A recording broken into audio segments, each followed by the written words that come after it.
Ahí les di ingreso. Dale.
Si puedes conectarlo eso al Hola, buenas tardes. Mami. Hola, hola. Hay que poner en silencio el micrófono.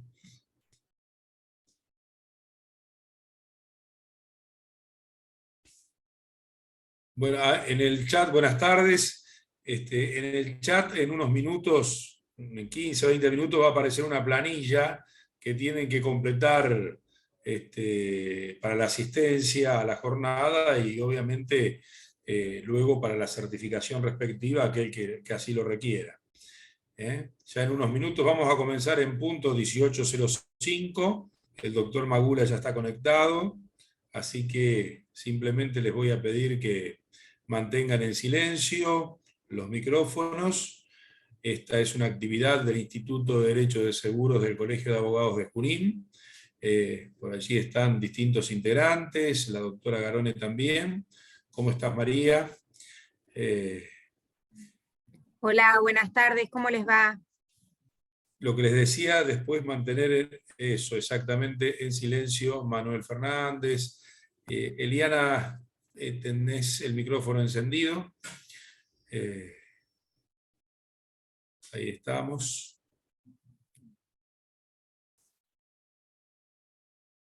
Bien, Martín, si estás para encender la cámara, para poder comenzar. Acá estamos. Bueno, te voy presentando, Martín Magula, que es un amigo del instituto, profesor de la Universidad de Buenos Aires, autor de distintas obras, artículos.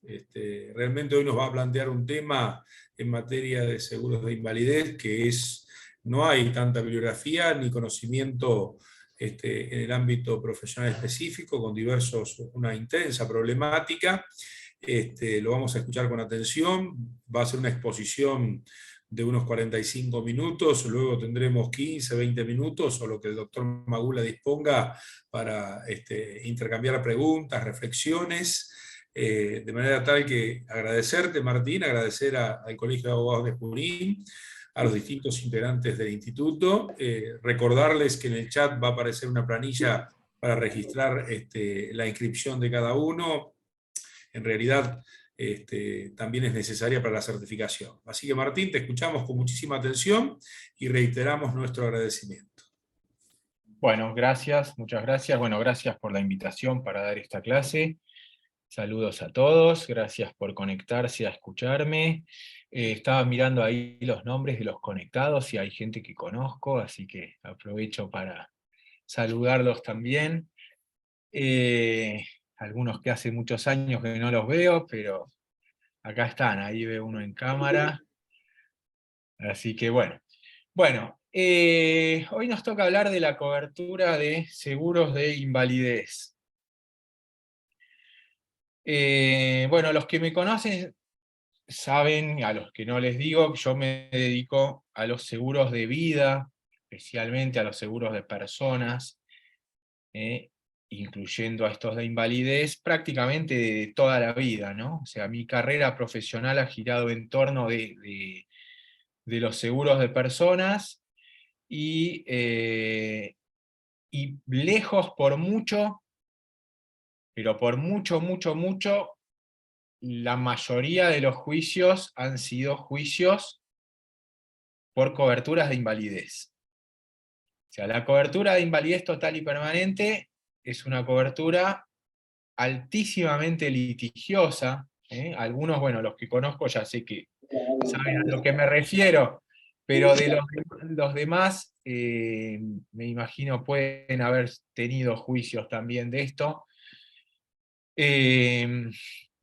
La realidad es que es una cobertura que ya desde su origen ha venido generando discusiones jurídicas e inconvenientes en todas sus facetas, ¿no? Porque hay coberturas de invalidez de varios tipos: invalidez total, invalidez parcial, invalidez por cualquier causa, invalidez por accidente. Dentro de cada una de ellas hay diferentes alcances de cobertura, diferentes cláusulas, y todas ellas son sumamente conflictivas, ¿no? La gran mayoría de los juicios que tienen las compañías de seguros de vida son por coberturas de invalidez. Hay compañías que han llegado a acumular números de juicios por las coberturas de invalidez, cuando el rubro vida normalmente es poco litigioso, han llegado a acumular cantidades de juicios similares a compañías de seguros patrimoniales a causa de estos seguros de invalidez. Bueno, vamos a ir planteando un poco cómo viene el tema, ¿no? Bueno, primero, la invalidez en sí es una... bueno, conceptualmente podemos decir que invalidez es un término que ni siquiera es muy unánime en cuanto a la definición. Si nos vamos, por ejemplo, con un previsionalista, el previsionalista nos va a decir que no es lo mismo invalidez que incapacidad, que discapacidad, que minusvalía, todos conceptos que en el ámbito de seguro a veces se manejan como sinónimos, y en realidad no son tales. Algunos, tampoco es exactamente el mismo el concepto, por ejemplo, que se habla de invalidez y de discapacidad y de incapacidad acá, que por ejemplo en España. En algunos lugares se habla de cómo es la invalidez como la incapacidad reconocida legalmente. La cuestión es que en las pólizas de seguro vamos a ver pólizas que utilizan, acá en nuestro país vamos a encontrar pólizas que utilizan el término invalidez y el término incapacidad. Y después la definición de la cobertura va a ser la misma, con lo cual, más allá del concepto jurídico que se pueda analizar, haciendo análisis de derecho comparado, de doctrina y de demás, la realidad es que a lo que nos vamos a abocar es a lo que dispone cada una de las coberturas, que tienen su propia definición del riesgo. Desde ya la invalidez o incapacidad es un problema social general, porque genera incluso un daño superior al fallecimiento para la sociedad, porque la sociedad no solo va a tener que hacerse cargo de, sobre todo cuando es la invalidez total, de los familiares que dependían del inválido, sino que también del inválido mismo, que va a ser una persona con necesidades especiales muy superiores a las de una persona sana. Entonces, la invalidez de por sí es un problema social, genera un problema social importante, por eso está también siempre dentro de los sistemas previsionales la cobertura de invalidez. Ahora, los sistemas previsionales, no solo acá, sino que en todos los países del mundo, siempre se han mostrado insuficientes para cubrir esta cobertura. Posiblemente sean insuficientes para todas las coberturas, pero bueno, para esta especialmente, por lo que complementar la cobertura previsional con sistemas privados sería muy deseable desde el punto de vista social, y es algo que ocurre tal vez, pero forzadamente, ¿no? No es habitual que la gente vaya hoy por hoy a contratar voluntariamente un seguro de invalidez, sino que la gran mayoría de los seguros de invalidez que tenemos son seguros colectivos, contratados por empleadores o contratados por, no sé, por alguna entidad financiera que cubre a sus clientes, o similares, pero es muy raro el seguro de invalidez individual. Casi todas las coberturas de invalidez que vemos en nuestro país son coberturas de invalidez en el marco de pólizas de seguro colectivo. Para los que, si alguien no sabe qué es un seguro colectivo, es un seguro contratado por un tomador, que puede ser, por ejemplo, el empleador, al que adhieren todos sus empleados como asegurados. Es una póliza única que cubre mucha gente, pero las condiciones contractuales son acordadas, entre comillas, entre la compañía de seguros y el tomador, no con cada uno de los asegurados que simplemente adhiere. Bueno, dentro de este ámbito, dentro de estas coberturas de invalidez que tenemos, la más famosa es la cobertura de invalidez total y permanente. Bueno, esta cobertura aparece por lo general como adicional dentro de seguros de vida, dentro de seguros que cubren el riesgo de muerte. Martín, te has quedado congelado. ¿Me he quedado congelado? ¿Pero me escuchan? ¿Es solo congelada la Yo imagen? veo todo bien, escucho, veo todo bien. Entonces dependerá de la conexión de cada uno, pienso. Ahí se quedó congelado Miguel, ahí está. Ahí está muy bien. Ahí estamos, sí, las dificultades Bueno. en Argentina. ¿Qué le vamos a hacer? Bueno, la cobertura de invalidez total y permanente, que es la más habitual, es una cobertura que viene de hace muchísimos años, sus orígenes se remontan a principios del siglo XX en los Estados Unidos, y ya desde su origen es una cláusula que trajo inconvenientes, ¿no? Ya en su origen los jueces le empezaron a limitar la interpretación. Originalmente tenía por objetivo simplemente que el inválido que ya dejaba de trabajar pudiera seguir pagando las primas del seguro de fallecimiento. Luego se le fue otorgando un capital asegurado propio, o sea, pasó de ser una exención de primas a tener un capital asegurado propio, y sobre todo a partir de ese momento es donde empiezan a aparecer muchas limitaciones, se le empiezan a agregar exclusiones, a agregar detalles a la cobertura. Es interesante leer la historia, pero bueno, no nos vamos a detener mucho en eso, pues podríamos estar toda una clase contando de dónde viene cada parte de la cláusula. Pero la cláusula más o menos dice algo así como que la compañía brindará el beneficio cuando el asegurado se encuentre en un estado de invalidez total y permanente que le impida continuar desarrollando tareas remuneradas, ya sea en relación de dependencia o por cuenta propia. Y después establece otros requisitos, como que se encontrara en servicio activo, que la invalidez se mantuviera por lo menos por 3 meses, como para poder denunciarla y considerarla que puede ser permanente, que la adquiriera antes de cumplir 65 años de edad. Bueno, va incorporando otros requisitos. Pero el principio de la definición, esto de el estado de invalidez total y permanente que impida desarrollar cualquier tarea remunerada, es lo que en principio ha generado más inconvenientes, ¿no? A diferencia de lo que pasa, por ejemplo, con la cobertura de fallecimiento, que es fácil de acreditar, la persona está viva o está muerta, es fácil de acreditar con una partida de función, la invalidez no lo es tanto, ¿no? Y acá tenemos dos conceptos. Primero tenemos el concepto de invalidez total y el concepto de invalidez permanente. ¿Cuándo es una y cuándo es otra? Bueno, necesitan acreditarse para que se verifique la cobertura los dos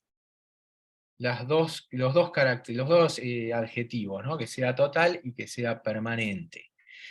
Y el tema de no poder realizar cualquier actividad remunerada llegó a interpretar que las compañías de seguros podían prácticamente rechazar casi todos los siniestros porque ninguna tarea remunerada, ni en relación de dependencia, ni por cuenta propia, llegar a ese grado de impedimento, estábamos hablando prácticamente de una persona que estaba en estado vegetativo. Y aún en estado vegetativo, teníamos casos como por ejemplo, no sé, el de Gustavo Cerati, o de cualquier que estaba en coma, y aún estando en coma, cada día que vivía era un día más de derechos de autor y de derechos de intérprete para su familia, ¿no? Porque la extinción de esos derechos es a partir del fallecimiento. Mientras él vivía, seguía de hecho obteniendo ingresos, y era una persona que estaba en estado vegetativo. O sea, la interpretación de qué es, cuando se llega a un grado de invalidez total, es ciertamente algo que permite varias doctrinas diferentes. Bueno, la primer postura, que es la que se dice que aplican las compañías de seguros, que en realidad esto no es tan así, los que son abogados de compañías como yo lo saben también, yo estoy de los dos lados del mostrador, pero bueno, cuando me toca estar del lado de las compañías, sé que no es tan así, pero bueno, la primera es la interpretación literal, criterio de interpretación literal, que tal vez sí fue el que tenían las compañías hace 40, 50 años, es parte de considerar que una persona solo va a estar inválida en forma total y permanente cuando realmente se encuentre incapacitado a realizar cualquier tipo de actividad remunerativa. Bueno, esto lleva a que hoy, por ejemplo, en un ámbito donde tenemos todo el trabajo online, a través de las computadoras, tal vez sin movernos de nuestras casas. Tenemos casos como, además yo lo nombré a Cerati, pero estaba este científico famoso, Stephen Hawking, que era una persona que indudablemente era un inválido total, o sea, en el concepto de, no sé, mirándolo objetivamente, ¿quién iba a decir que esta persona no era un inválido? Sin embargo, tenía ingresos superiores a cualquiera de nosotros. Bueno, entonces, cualquiera de estos casos, para la interpretación literal, no sería un inválido, porque es una persona que realiza tareas remuneradas, tareas entre comillas, pero puede realizar actividad, puede obtener ingresos. Que era un poco el objetivo central de la cobertura original, cuando se crea esta cobertura en los Estados Unidos, era cubrir a la gente que ya no tuviera ingresos. Bueno, esta gente tiene ingresos. Entonces, las compañías de seguros, mediante esta interpretación literal, supuestamente podrían rechazar prácticamente todos los siniestros. Tendría que ser una persona que realmente tuviera un grado de incapacidad tal que ni siquiera potencialmente pudiera realizar alguna actividad remunerada, y a ese se lo podría considerar inválido, ¿no? Bueno, esta es la postura de la interpretación literal. Esta interpretación literal fue rechazada tanto por la jurisprudencia de los Estados Unidos como por la jurisprudencia nacional. Hay un caso famoso que es García Antonio contra la Buenos Aires, donde en su momento el voto del entonces juez de Cámara, el doctor Bogiano, que justamente al ser profesor de Derecho Internacional Privado y al haber estudiado en el exterior, Bogiano tenía conocimiento de todas las discusiones respecto a esta misma cobertura que habían existido en los Estados Unidos. Bueno, él en este fallo termina dando la doctrina, digamos, en contra de esta interpretación literal, señalando que desvirtuaba la cobertura, desvirtuaba el sinalagma contractual, porque prácticamente permitía a la compañía a denegar siempre la prestación. Bueno, este criterio de interpretación literal, ya les digo, si bien es un criterio que podrían alegar las compañías de seguros, porque es lo que dice la póliza, no es realmente el que estén aplicando hoy, ¿no? Hoy las compañías hacen un análisis más profundo de los casos y no se quedan con esto. Pero bueno, vamos a ver cuáles son las otras interpretaciones posibles. La contracara de la interpretación literal sería la incapacidad de ganancias, la doctrina de la incapacidad de ganancias. Bueno, la doctrina de la incapacidad de ganancias, que parte de un fallo de los Estados Unidos, McCutcheon contra Pacific Mutual, fallo de los años 30, lo que apunta es a sostener que una persona tiene incapacidad cuando no puede, tiene incapacidad total, permanente, cuando ya no va a poder seguir desarrollando las tareas que normalmente desarrollaba, sus tareas habituales. A esta doctrina también remite el fallo García contra la Buenos Aires, y es una doctrina que tiene amplia difusión en derecho previsional. En seguridad social tiene amplia difusión. Pero, ¿qué pasa con esta doctrina de la incapacidad social y de ganancias? De acuerdo a esta teoría, por ejemplo, una persona que normalmente trabajaba de modelo, tiene un accidente que le genera una cicatriz en el rostro, y ya no puede seguir desempeñando sus tareas habituales. Esta persona, que es una persona sana, joven, que puede tener un nivel educativo alto, que sin duda tiene capacidad de realizar un montón de tareas remuneradas, para esta doctrina podría considerarse inválida. Yo tuve un caso, por ejemplo, de un chico que era piloto de avión. Digo un chico porque ahora ya soy más grande, ¿no? Pero un joven que tenía 25 años, piloto de avión, que va a hacerse la revisación anual para renovar la matrícula de piloto, y en la revisación, cuando le sacan sangre, le baja la presión, se desmaya, y en la caída golpea contra un aparato que había ahí en la sala médica, y a raíz de ese golpe se le genera la pérdida de un oído. Pierde un oído. Con un oído menos no le renuevan la matrícula de piloto. Sin embargo, era un chico de 25 años, que hablaba 3 idiomas, con estudios secundarios completos y universitarios en curso, en su plenitud física, un pibe deportista. Esta persona estaba inválida. Está inválida. Bueno, esta persona reclamó el retiro por invalidez, pidió el retiro por invalidez. Y en primera instancia le otorgaron el retiro por invalidez. En realidad, a primera instancia, la Cámara Federal de Seguridad Social le otorgó el retiro por invalidez.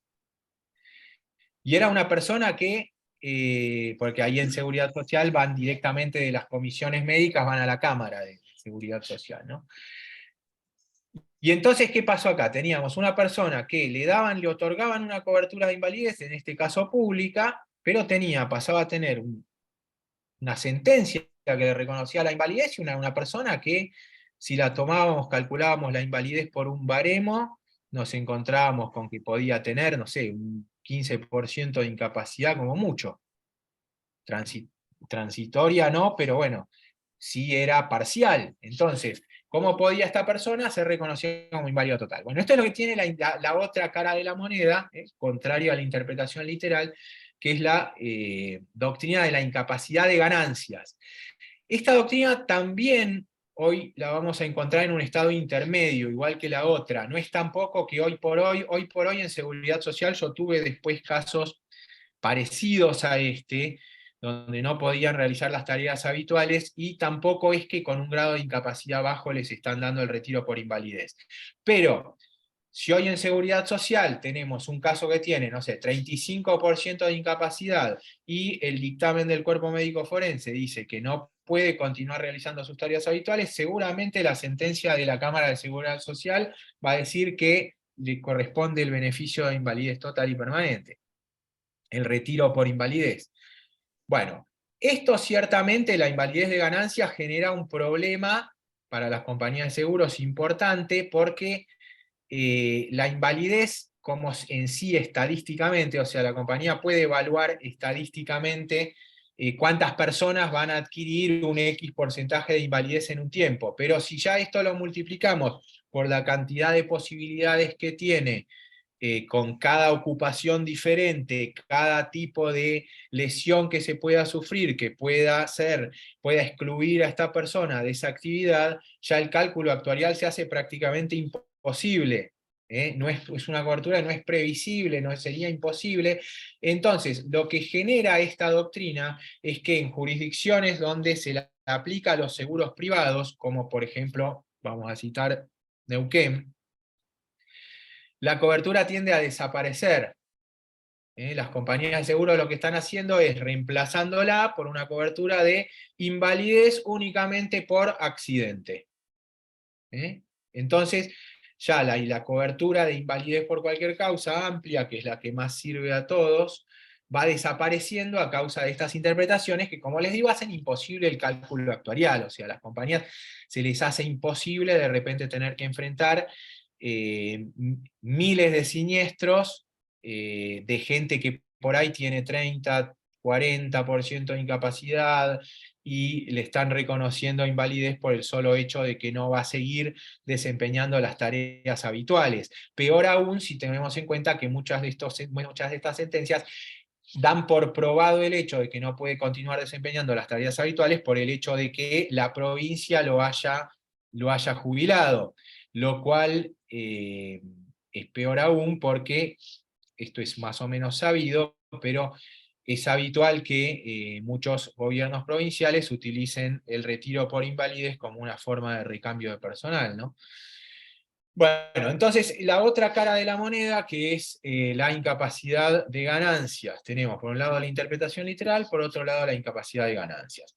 Bueno, ¿cuál es la que creo yo y muchos debería ser el criterio a aplicar, el criterio correcto? Es tratar de determinar la incapacidad de alguna manera objetiva, que sería fijar un baremo aplicable con el que se haga el cálculo y una pauta concreta para, a partir de un porcentaje X, de acuerdo a ese baremo, que la incapacidad pueda ser considerada total. El tema de esto, este es el criterio que resolvería todos los problemas de los dos anteriores.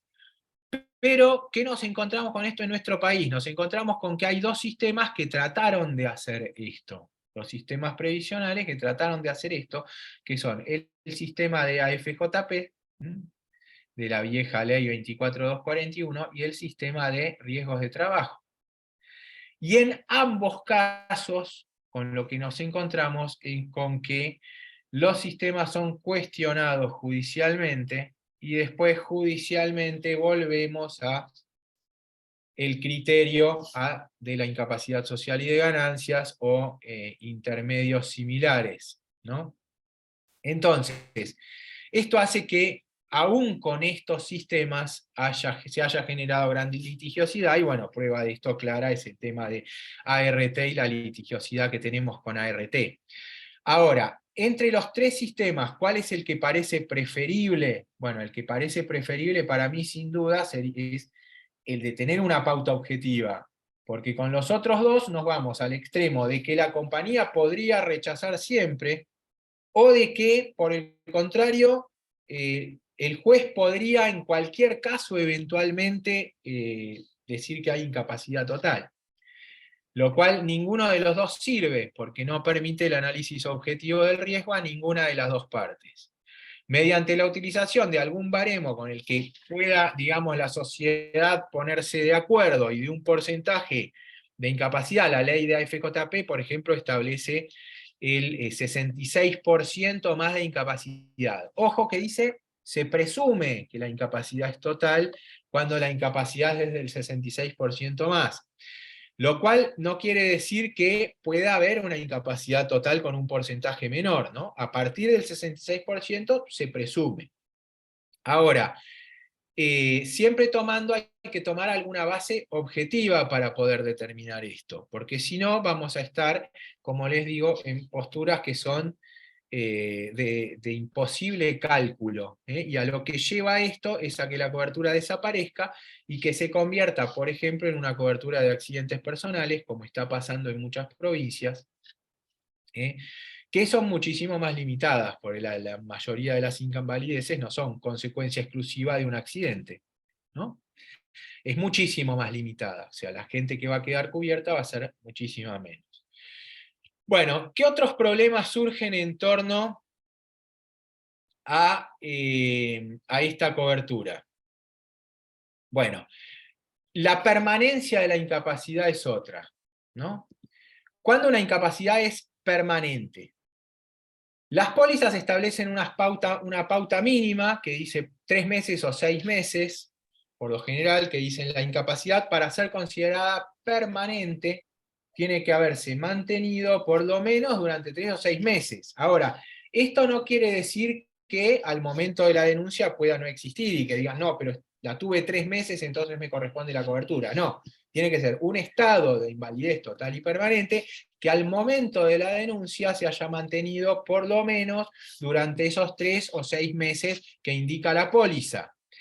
Acá hay que tener cuidado también con el tema de, para los que trabajan para las compañías de seguros, con el tema de la prescripción, porque ¿desde cuándo contamos la prescripción para las coberturas de invalidez? La contamos desde la primera manifestación o desde el momento que podamos entender que la persona quedó inválida, que es también otro problema considerarlo, ¿no? No es un hecho que ocurre en un instante, sino que la incapacidad se va generando. Pero por lo general lo que hacen las compañías, toman, si fue una persona que cesó en su empleo, toman el último día que estuvo en el empleo, hasta ahí entienden que estuvo trabajando, entonces esa persona hasta ahí estaba en condiciones de trabajar. O toman la fecha de un eventual dictamen previsional que determina la invalidez. Ahora, tenemos que tener en cuenta estos 3 o 6 meses de permanencia que dice la póliza. Si estamos tomando, por ejemplo, el último día de empleo como que hasta ahí estaba apto y que se invalida ahí, no podemos contar la prescripción desde el día siguiente, tenemos que contarla después de los 3 o 6 meses siguientes. Si no, nos van a decir que no estaba la permanencia. Pero bueno, las pólizas exigen entonces una permanencia mínima de esa invalidez, pero lo cual no quiere decir que deba mantener, que no pueda no mantenerse. Tiene que mantenerse, o sea, la persona al momento de la denuncia tiene que estar incapacitada en forma total y permanente, y por lo menos lo tiene que haber estado por esos 3 o 6 meses que indica la póliza. Otro tema acá relacionado con esto son las patologías que son recuperables. Muchas veces llegan denuncias de invalidez que incluyen patologías permanentes, pero que también incluyen otras muchas patologías que son recuperables. Y en esto, por ejemplo, vamos a poner a casi todas las patologías psicológicas. La mayoría de las patologías psicológicas son hipotéticamente recuperables.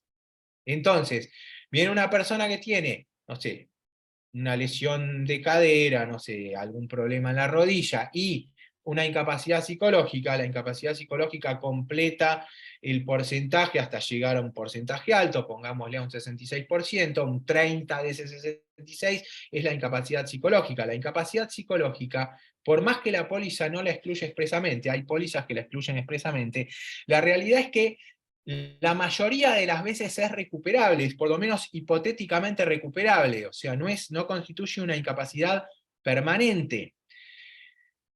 O por lo menos no en la medida en la que está instalada en ese momento. Por ahí puede quedar algo siempre de ese trastorno, pero psicológicamente puede mejorarse. Entonces genera también una dificultad en torno a la permanencia de la incapacidad. Lo mismo con cualquier patología que pueda mejorar mediante una operación o mediante un tratamiento. La compañía está observando una patología que hoy tiene un estado, pero que hipotéticamente es mejorable. Entonces, ¿qué se tiene que considerar a los fines de la permanencia de la incapacidad? Bueno, y acá viene un tema también que involucra las posibilidades que tiene la persona, cada persona, de acuerdo a su contexto, de mejorar o no esa situación. Si estamos hablando de una persona que tiene acceso por ahí a un servicio psicológico, bueno, podría mejorarse. Si estamos hablando de un obrero que no sabe ni lo que es un psicólogo, bueno, sería algo muy hipotético, demasiado hipotético pensar en que pueda recuperarse. Bueno, y otro tema, con el tema vinculado con esto, es el momento en el que se prueba la incapacidad. Porque los juicios duran muchos años, La incapacidad se prueba con una pericia médica, pero esa pericia médica normalmente se hace muchos años después del cese de la cobertura o de la supuesta ocurrencia del siniestro. Entonces, ¿sirve una pericia que nos dice que 5 años después la persona tiene un 70% de incapacidad, para tener acreditado que 5 años antes, durante la vigencia de la cobertura, estuvo inválida? Bueno, la verdad es que no, y en esto en la jurisprudencia hay fallos en un lado y para otro. Hay fallos que dicen, no, bueno, si la tengo probada hoy, listo, presumo que había incapacidad antes, y después hay fallos que dicen, no, si no me probó la incapacidad durante la vigencia de la cobertura, no puedo tener por acreditado el siniestro. Que entiendo que es lo correcto, o sea, una persona que va a reclamar invalidez, debería tener alguna prueba de que la invalidez la tenía en aquel momento. Nosotros vemos, por ejemplo, gente que se retira del empleo, que se retira por jubilación ordinaria, o sea, no por invalidez, o por un retiro voluntario. Durante los últimos 2 años de relación laboral no usufructuó ni un día de licencia por enfermedad, nada, trabajó normalmente, y vienen y dicen que estaban inválidos a esa fecha, y lo quieren probar con una pericia de 5 años después, donde aparecen un montón de patologías que, o sea, con los años todo el mundo va a estar inválido, ¿no? La vida es así. Todo el mundo, tarde o temprano, termina inválido. Si vive lo suficiente, como si no fallece joven, va a terminar inválido. Todo el mundo. Ahora, la mayoría de las patologías que aparecen con los años se van agravando con el pasar del tiempo. Entonces, no podemos considerar a una persona que se retiró a los 60 años del empleo, ciertamente no tenía el mismo estado de salud que va a tener después de 5 años de desempleado, y de estar por ahí en la casa con menor actividad física. Bueno, obviamente van apareciendo patologías, ¿no? Bueno, esto requiere de un trabajo no solo de los abogados y de los peritos, sino también de los jueces en el análisis de cada una de las patologías que se denuncian, porque tampoco se puede, digamos, todo vuelvo a decir lo mismo, ¿no? Todo lo que se hace para tratar de beneficiar a la gente en esta cobertura, dándole el seguro de invalidez a gente que no está realmente inválida, lo que provoca es que la cobertura tienda a desaparecer, que es lo que no queremos. Entonces hay que tratar de buscar un punto de equilibrio, ¿no? Un punto de justicia en esto. La invalidez tiene que probarse durante la vigencia de la cobertura. Bueno, y otro de los requisitos que tiene es que se tenga que probar, la invalidez tiene que ocurrir antes de determinada edad, ¿no? Por lo general las pólizas se establecen antes de los 65 años, después de los 65 años cesa la cobertura de invalidez, y acá vinculado con esto hay también varios inconvenientes. Primero, que la gente sigue cubierta por la póliza sin que se le informe ninguna modificación de cobertura después de los 65 años, pagando la prima igual. Hay muchos casos en los que pasa esto, y cuando reclaman, por ahí tienen 70 años, siguieron trabajando hasta los 70, tienen 70 años, reclaman la cobertura de invalidez por la que pagaron primas 5 años más después de los 65 años, y la compañía les dice, no, la cobertura esta llegaba hasta los 65. Ahí tenemos un tema, porque se le ha cobrado primas con posterioridad, y la edad era un dato objetivo, o sea, la compañía tiene la edad del asegurado, no puede desconocer la edad que tenía el asegurado, ¿no? Ahí igual se argumenta que la póliza es toda la misma y que la prima en realidad corresponde al riesgo de fallecimiento. Pero bueno, ciertamente para el asegurado ve que está pagando la misma prima y se le genera la creencia de que está teniendo también la misma cobertura, ¿verdad? Esto es también una fuente de conflictos frecuentes, y también el tema de los 65 o 55 años de edad, depende de las pólizas, del límite de la cobertura, con la fecha de ocurrencia de la invalidez, que es lo que decíamos antes, ¿no? la invalidez no solo tiene que producirse durante la vigencia de cobertura, sino también antes de que el asegurado cumpla los 65 años de edad. Si esta persona siguió trabajando hasta los 70 y reclama la invalidez, bueno, va a tener que probar que tenía la invalidez antes de cumplir los 65 años de edad. Si no, de nuevo, vamos a estar en el mismo problema de la cuestión de prueba de la fecha de ocurrencia. Bueno, a esto le sumamos, hay más motivos de litigiosidad, ¿no? Hay exclusiones de cobertura, como en toda póliza, pero no nos vamos a detener en eso, vamos a ir a cuestiones más generales, y una cobertura que se ha inventado, digamos, para tratar de limitar la litigiosidad en estas pólizas, es la llamada cláusula de invalidez total y permanente taxativa. Bueno, ¿esta qué es? Es una versión que empieza igual, la cláusula es generalmente la misma que les mencioné antes, el riesgo cubierto está definido igual, pero tiene una continuación donde dice que a los efectos de la póliza solo se entenderá por invalidez total cuando el asegurado tenga alguno de las siguientes patologías, y ahí describen patologías que son muy poquitas, por ejemplo, no sé, alienación mental total, pérdida de las dos piernas, pérdida de los dos ojos, y describen ahí más o menos 10 situaciones que serían las únicas que quedan cubiertas por la póliza. Bueno, esta cobertura de invalidez taxativa, junto con convertir la póliza en una póliza de accidentes personales que cubra solo invalidez por accidente, son, digamos, las dos soluciones que han ido encontrando las compañías de seguros para continuar con las pólizas, limitando la siniestralidad generada, ya les digo, por la doctrina de la invalidez de ganancias, ¿no? Es una cuestión más jurisprudencial que otra cosa.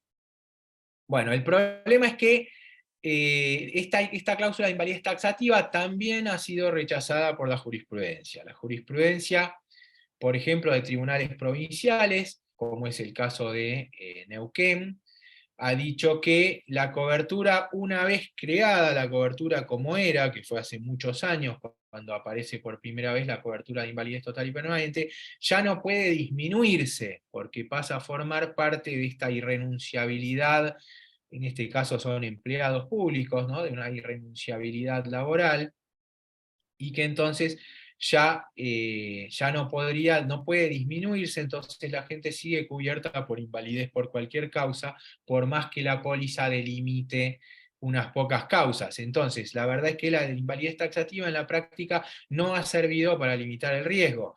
También se ha dicho que desnaturaliza la cobertura, porque una cobertura que se supone que es invalidez total y permanente es general, y no puede ser limitada a unas pocas causas. Esto, independientemente del derecho laboral, también es un argumento con el cual se la ha declarado nula esta cláusula, o inoponible al asegurado este agregado de la cláusula que establece la limitación. Bueno, ¿y qué pasa con las coberturas de accidente, de invalidez parcial por accidente? Ahí aclaro una cosa, la invalidez parcial en nuestro mercado solo aparecen coberturas de accidente. Yo en mis ya 24 años de profesión dedicada a esto, nunca vi una cobertura de invalidez parcial por enfermedad. Las cláusulas de invalidez parcial son todas exclusivamente por causa de accidente. Bueno, la cobertura de accidente es una cobertura que tiene muchísima menor siniestralidad, muchísima menor. De hecho, es una cobertura que entre las coberturas de seguro es de las más baratas y rentables, porque justamente por su baja siniestralidad, tiene un costo mucho más bajo y a la vez es mucho más rentable para la compañía de seguros. Ahora, dentro de las coberturas de accidente, tenemos dos tipos de cobertura con algunas variantes, pero que son una cobertura que es taxativa y otra que no es taxativa. Similar a lo que ocurre con las de invalidez total.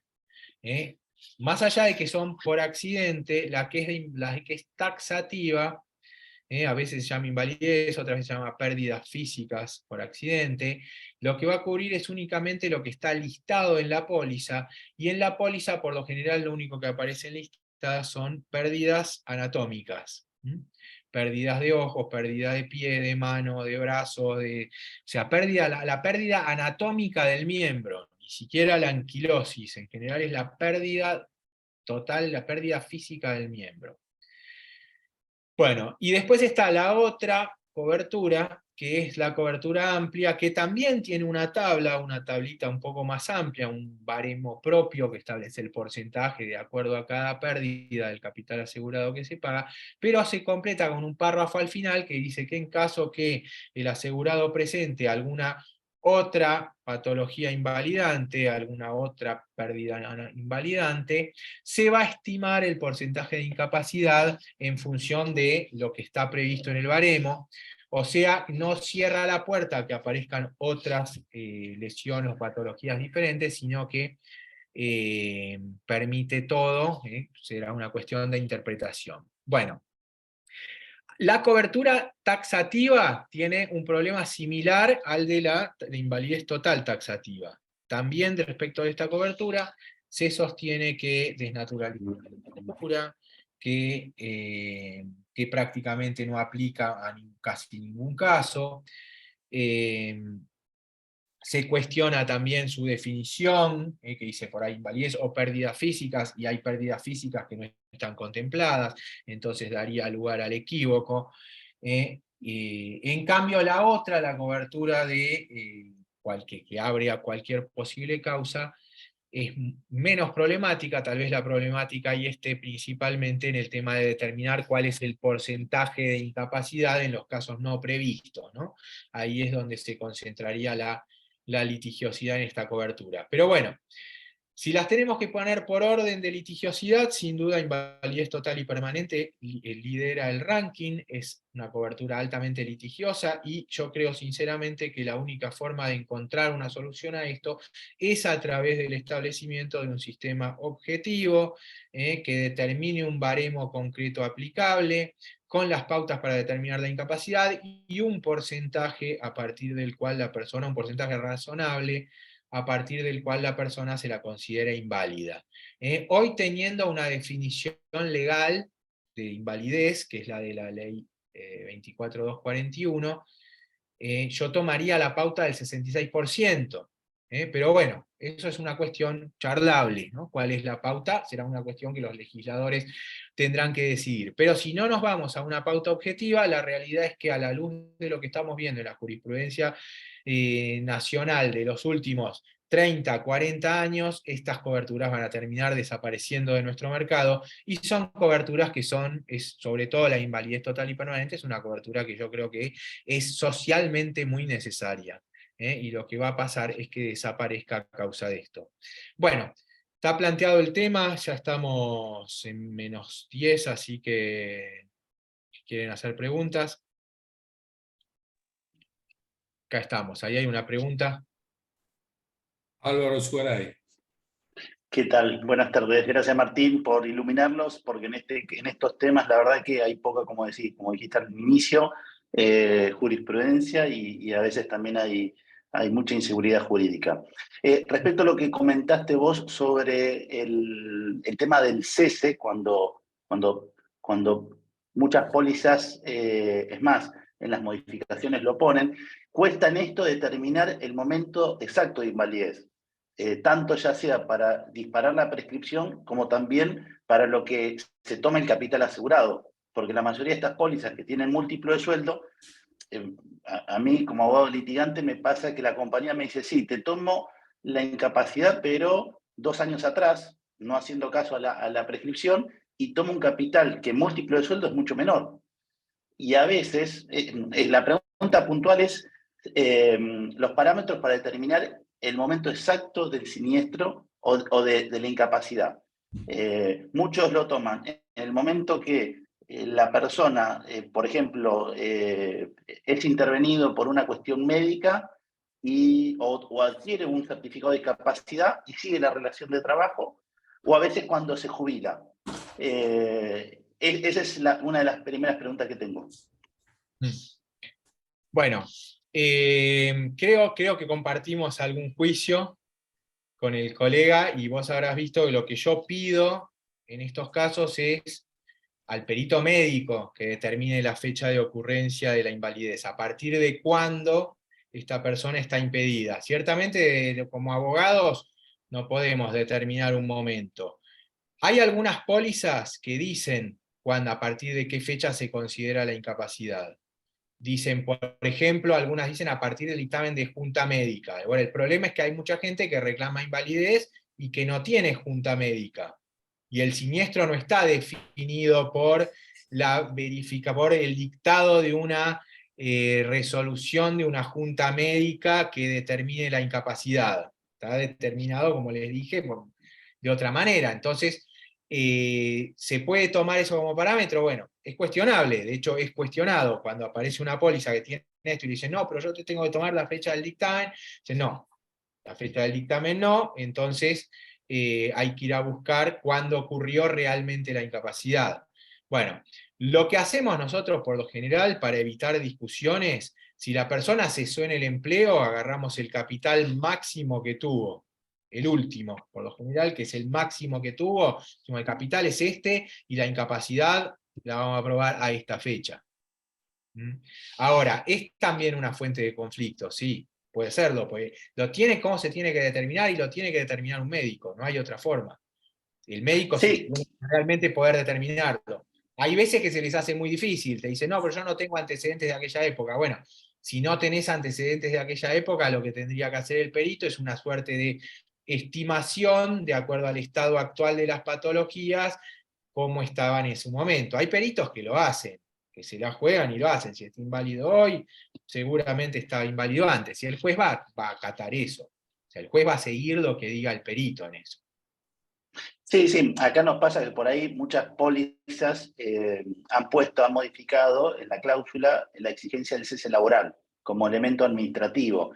El tema es que a veces la persona se incapacita, no tiene el cese laboral porque obviamente el empleador por una cuestión técnica no lo jubila, la persona está inválido, hace el reclamo a la compañía y la compañía dice, no, disculpame, hasta que no tengas el cese laboral no podés tramitar eso. Y cuando llega ese momento del cese laboral, la compañía le dice, no, te incapacitaste hace 3 años, así que está prescripto. Es como que hay una encerrona legal que complica también eso. Eso está mal, eso es una mala práctica, de la compañía. Yo tengo casos donde, por ejemplo, hubo cambio de compañía, ¿no? En el medio, durante la vigencia de la póliza, el empleador cambia de una empresa a otra. Y resulta que la persona tiene dictamen de incapacidad en la vigencia de la compañía que se fue, pero la resolución de la incapacidad en la vigencia de la compañía nueva. ¿Cuál de las dos tiene que pagar? Bueno, denuncian el siniestro y la compañía anterior dice no, la incapacidad se configuró con la resolución. Y la compañía nueva dice la incapacidad se configuró, ya estaba, porque está la prueba, el dictamen de que ya estaba antes. Y bueno, y terminamos metidos en juicios donde quedan las dos compañías involucradas con una persona que ciertamente tiene derecho a la cobertura, pues la invalidez la tiene, se configuró durante la vigencia del seguro, lo que falta definir es cuál de las compañías paga. Son lamentablemente producto de malas prácticas, de desinteligencias que hay entre las compañías a la hora de los traspasos. La realidad es que lo que hay que tratar es de probar objetivamente cuándo ocurrió la incapacidad. Hay peritos que lo hacen, que se la juegan, lo hacen, dicen estaba de esta fecha, a esta fecha ya sin duda estaba incapacitado de trabajar, y hay peritos que no lo quieren hacer. Bueno, y ahí tenemos un problema, habrá que recurrir a otras pruebas, como decía antes, por ejemplo, las licencias, siguió trabajando normalmente o estaba de licencia todo ese periodo. Bueno, si estuvo de licencia todo el último año, bueno, es presumible que un año antes de cesar en el empleo ya estaba inválido, por más que no tuviera un dictamen previsional. O sea, hay que tratar de recurrir a las pruebas que tengamos. No es fácil, la verdad es que no es fácil, por eso hay tantos litigios de esto también, ¿no? Bien. ¿Alguna otra pregunta? Está hablando el colega, pero se le apagó el audio. Está bien. Preguntamos si hay inquietudes, alguna reflexión. Martín, ¿querés hacer algún par de agregados, reflexiones finales? Bueno, o sea, es una cobertura que la verdad que, como les digo, tendríamos que ponernos de acuerdo. Yo entiendo, no sé, a los colegas, algunos colegas de los que están acá los conozco de tenerlos de contraparte en juicios, de los que a mí me toca ir del lado de las compañías, les aclaro, a mí también me toca en otros casos ir por el lado del actor, ¿no? O sea, yo tengo juicios de estos de los dos lados, así que veo la problemática de los dos lados. La verdad es que hay que tratar de tener una pauta objetiva. O sea, las pólizas, o si las pólizas no se los van a permitir, habría que tratar de hacerlo de alguna manera legislativamente, pero tener una pauta objetiva que termine con los problemas de esta cobertura. Establecer un baremo X, que toda la gente se evalúe por el mismo baremo, no como pasa que cada provincia tiene su propio criterio para la invalidez, vienen con dictámenes de invalidez de todo tipo. Yo he tenido casos donde teníamos gente que venía con un dictamen médico que le daba 60% y lo veía el médico de la compañía y le daba 5%. O sea, ¿cómo puede haber tremendas diferencias? Bueno, tenemos que tener una pauta objetiva donde un baremo mismo, una pauta objetiva que sea, por ejemplo, 66%, 51%, el porcentaje que nos pongamos, que podamos, digamos, aceptar socialmente, pero una pauta objetiva que permita que esta cobertura funcione sin llenar la justicia de juicios. Yo he llegado a tener más de 2.000 juicios en trámite de invalidez entre diferentes compañías. O sea, es una locura de litigiosidad por algo que tendría que ser, es una cobertura de seguro de personas, tendría que ser automática, como dice la ley, a los 15 días de denunciado el siniestro pagarse. Y estamos generando litigios que duran 10 años por esto. Bien, Bueno, Martín. pero ahí las compañías, disculpa una cosita, Miguel, Sí. también las compañías no utilizan, dentro de las pólizas colectivas, tienen procedimientos administrativos de evaluación médica, con consultores de ambas partes y eligiendo un tercer médico. Tampoco las compañías acceden a ese mecanismo administrativo que contemplan las pólizas. Sí, ese mecanismo lo tiene que pedir el asegurado, supuestamente. En el caso que no haya acuerdo, el asegurado tendría que pedirlo. Hay casos en los que se ha pedido. Yo he tenido casos prejudicialmente, antes del juicio, donde ante el rechazo del siniestro nos han pedido la revisión, el juicio con los peritos, y se ha hecho. Se ha hecho esa suerte de arbitraje que prevé la póliza. La mayoría de la gente no lo hace, directamente pasa, se lo rechazaron, va directo al juicio, lo cual del lado de la parte actora es lógico, porque la realidad es que la jurisprudencia es muy favorable al actor en estos casos, ¿no? Si nosotros nos ponemos a mirar fallos, sacando tal vez lo que es Ciudad de Buenos Aires, que sería, digamos, la excepción a la regla, donde acá por ahí se mira un poco más, pero en el interior del país, los juicios de invalidez tienen pronóstico desfavorable para las compañías, ya del vamos. Sí. Me quedó una cosita sola, nada más, cuando vos dijiste que esta cobertura tiende a desaparecer. Lo que pasa es que las compañías las están sacando, obviamente le están pasando solamente a coberturas de incapacidad por accidente, pero no están haciendo las notificaciones correctas a los asegurados, ni les entregan los certificados de cobertura. No hay esa debida información para que realmente el día de mañana les sean oponibles, en el sentido. Eso es lo que yo también veo. Ese es otro tema. Por supuesto hay que hacerlo bien, ¿no? Todas las cosas hay que hacerlas bien. Las compañías tienen sus malas prácticas y esto lamentablemente los seguros colectivos es un déficit que viene de toda la vida. La falta de entrega de los certificados, la falta de constancia. Antes decían que era un tema de costo por la carta, que tenía que ser una carta certificada o para que acreditara. Bueno, ahora se pueden mandar por mail. O sea, ya no hay excusa para eso. O sea, las compañías tienen que mandar los certificados, tienen que informar eso desde ya. Ahí, bueno, si no lo hacen, obviamente van a estar bien en condenarla. Ahí tienen que comunicarlo. Bueno, Álvaro y Martín, ha sido un lindo diálogo. No, está bueno, El está resto bueno. ha, Gracias. ha estado expectante de las preguntas y respuestas, así que si no hay otra... Tengo muchos más, pero más No, adelante.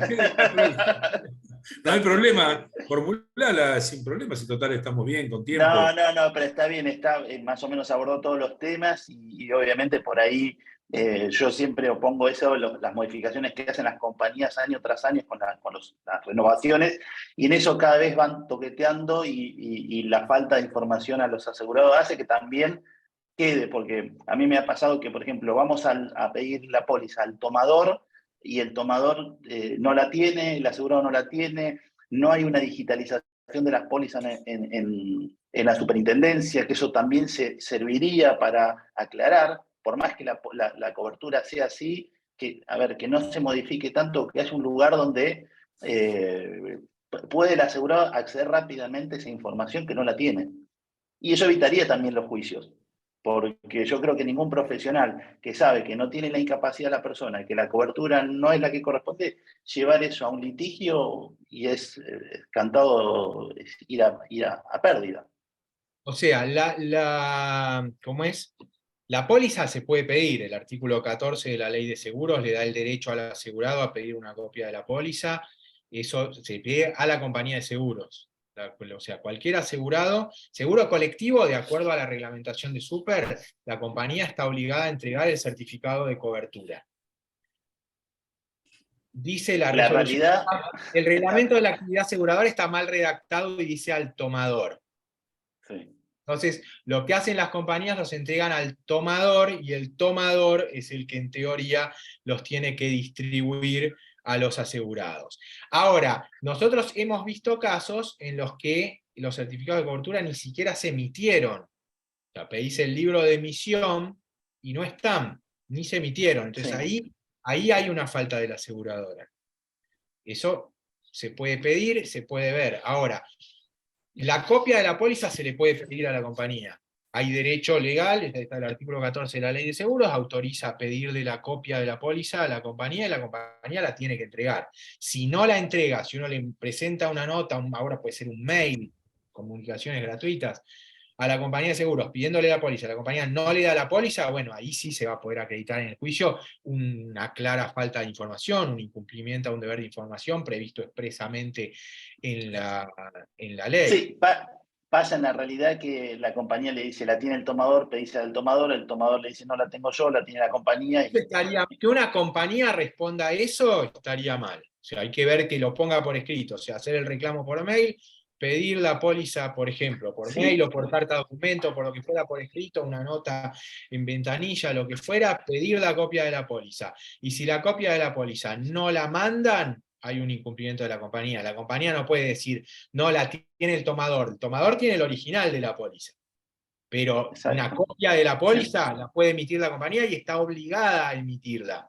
Con lo cual, ahí yo lo que hago es pedirla por escrito, y si no me la dan, ya ahí está clarísimo el cumplimiento al deber de información. Ahí sin duda, la pedí, no me la dieron. Después, modificaciones no siempre hay tantas. A veces la gente cree que hay más modificaciones de las que hay. Pasa que las pólizas nacen con un montón de endosos. Ya cuando aparece la primera póliza, ya está armada así, pues viene de alguna otra, copiada de alguna otra póliza, y ya viene con un montón de endosos. Pero por lo general, las modificaciones que van teniendo las pólizas son en cuanto a topes de capitales asegurados. En general, no son tan modificaciones contractuales. El clausulado de invalidez total y permanente, o de la póliza en general colectiva, es el mismo hace 60 años, y todas las compañías usan el mismo clausulado. O sea, ahí no hay modificaciones. Aparecen algunos endosos, pero en general lo que hacen son correr topes o algunas cuestiones por el estilo. No son en general limitativos. O sea, endosos que bajen la cobertura es raro que haya. Es raro que haya. Bueno, Martín, muchísimas gracias. Ha sido una excelente charla. No se ha movido nadie de la tribuna, así que te hemos escuchado con mucha atención. Es un tema donde es difícil encontrar respuestas, bibliografía, así que para nosotros siempre, y agradecerte enormemente, ¿no? La predisposición y la colaboración, al igual que al Colegio de Abogados de Junín, permitirnos este espacio, así que muchísimas gracias, y bueno, ojalá nos encontremos pronto para otra actividad tan interesante como esta. Siempre a disposición y gracias a ustedes por invitarme. Bueno, gracias a todos y muy buenas tardes. Gracias a todos. Hasta luego. Ay, 20.000 pesos, 524, duplicado.